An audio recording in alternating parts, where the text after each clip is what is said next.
Here comes the cavalry. Okay. Sent Joe on a bit of a supply trip after the school run. Called ahead and ordered it because it was a whole bunch of stuff that we thought we might need as backup.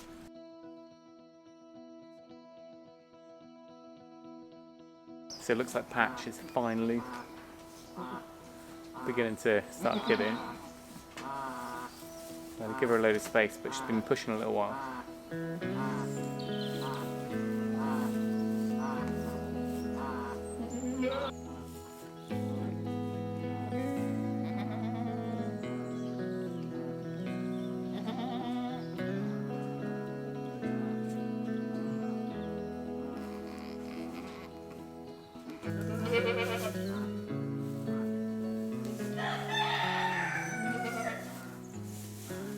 So we're obviously learning every single minute here, but this is nice. When it's sunny, things seem to be progressing as they should. It's quite nice, as long as things go to plan here.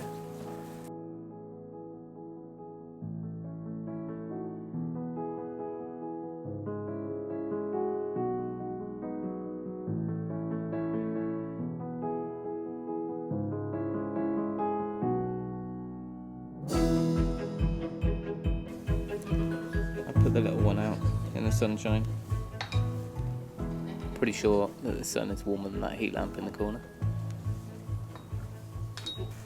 As far as timings go, I think from my course, once that water bag is popped or even just shown, we want to be definitely out within an hour, absolute maximum.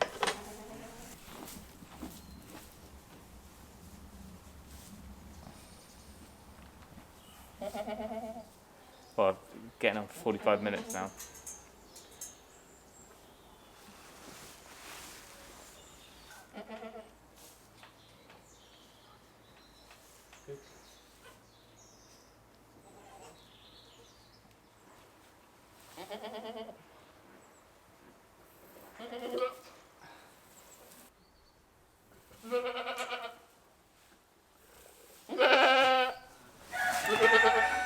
Given up, called the vet. I don't think it's looking very good. Vet's about 10 minutes off now, and hopefully she'll be able to see what's going on. You're good.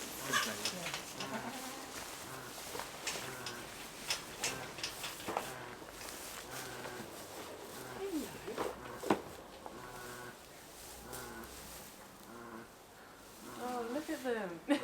Yeah, I don't know, like that last little dinky one, and then there's an absolute monster that came I out love how second. it's just lying down drinking. Well, see, it doesn't stand yet. So. Oh, okay.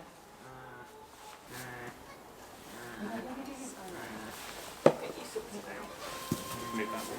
Yeah. I don't know Marvin. Hello, sweetie. Yeah, you're very good.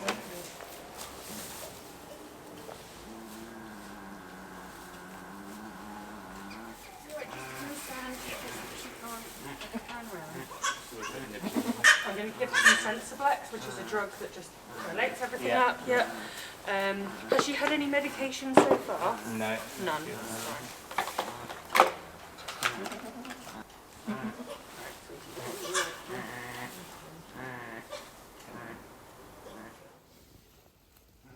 So we're now in the very capable hands of Lisa, and she is one of the two vets who ran the course I went on, the lambing course, at our local farm vets. So what I'll try and describe what she's doing here, but basically she's trying to get the kid presented correctly. So the front feet and the head, the nose, just as we've seen in previous videos with the others coming out naturally with not too much intervention. The problem here is that Patch just did not dilate at all. Her waters had gone, but she was not dilated. So there's a drug which Lisa's given her, which helps that to relax it all. But now what the problem is the head of the kid is just swinging back, and it's not able to come out as you would expect. So the two front hooves and the head, it's just every time it comes, the kid's coming through, the head is swinging back. So trying to use the hoops of the rope to keep the legs where they should be, and then using what's called a lambing snare, which just holds the head in position as you pull it through. Unfortunately, none of that worked.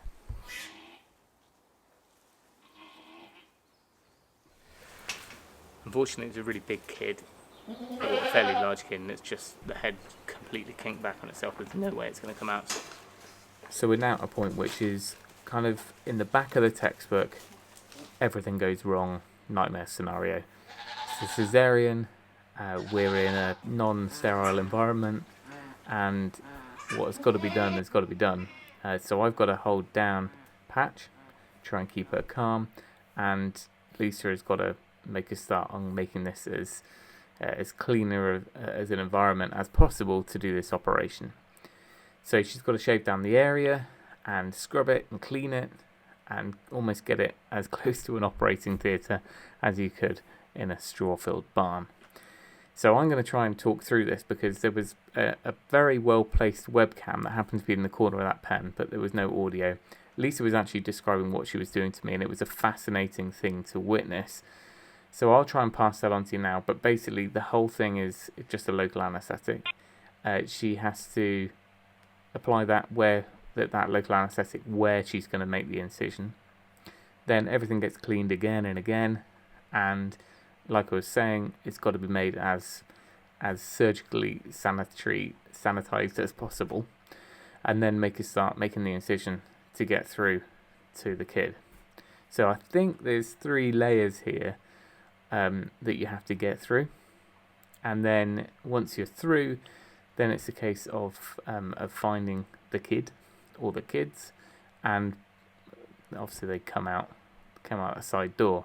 So I'm the dirty one here.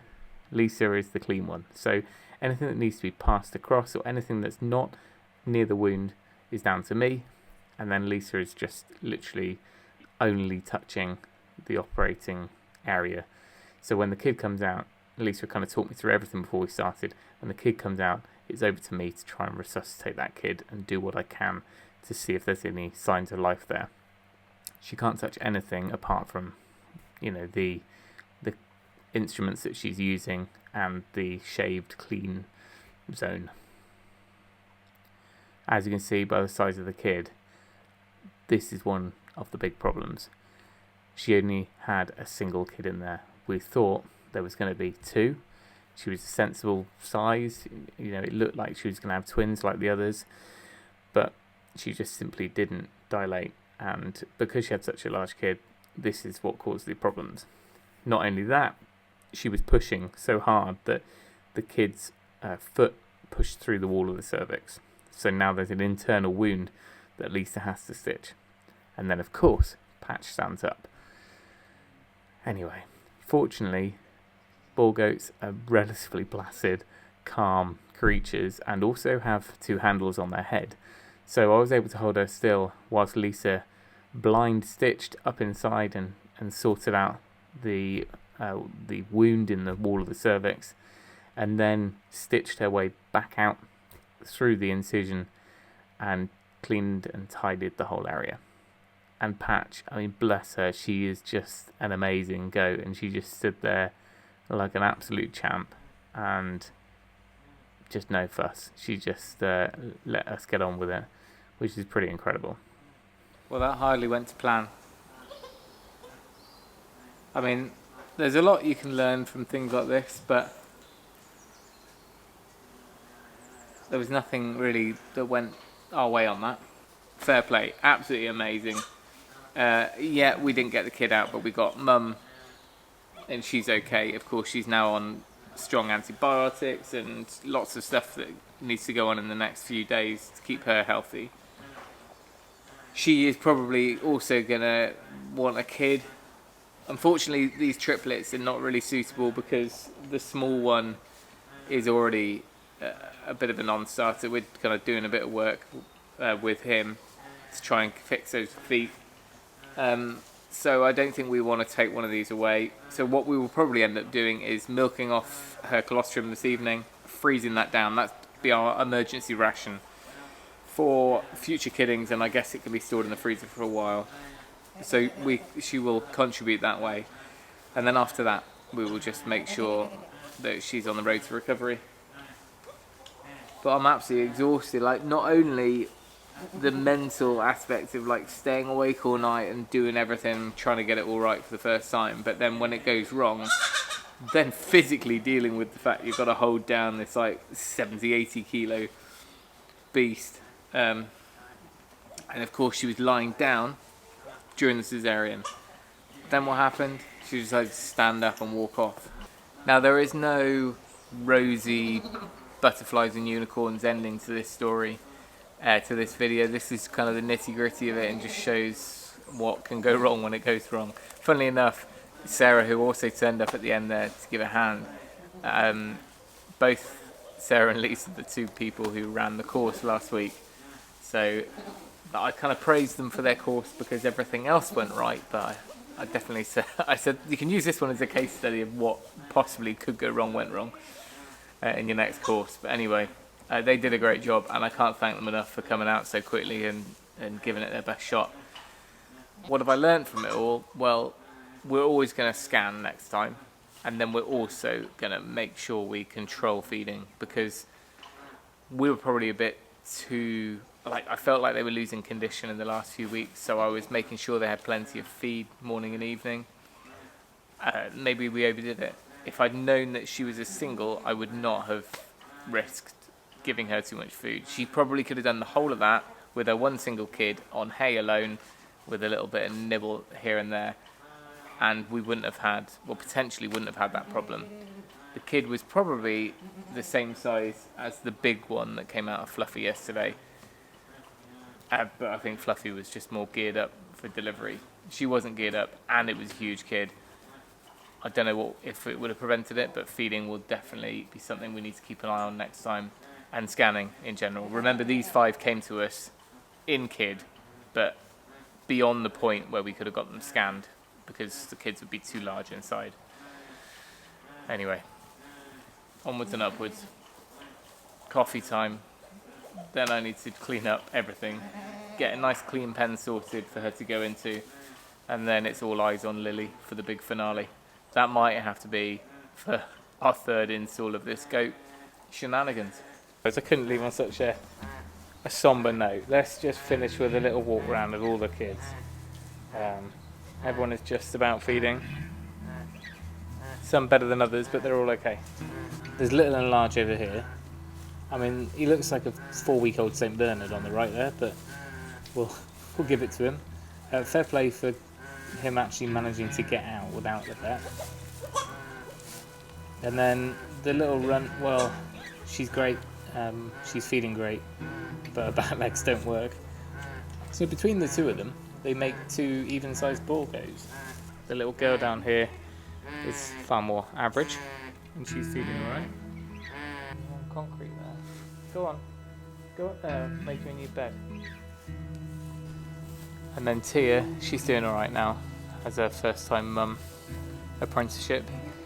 They're not getting as much milk as some of the other kids, but I think they're getting enough to see them through the night and keep them warm. She's very vocal. Throughout the whole cesarean, she was screaming her head off, which didn't help.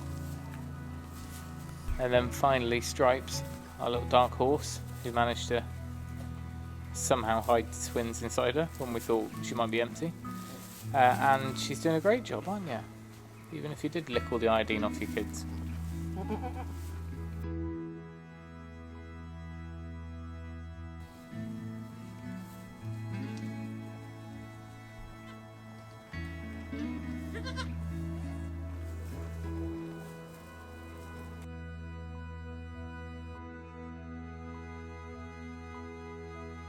It's alright, darling, you go and have your breakfast. Oh, I see. Did you hear the word breakfast?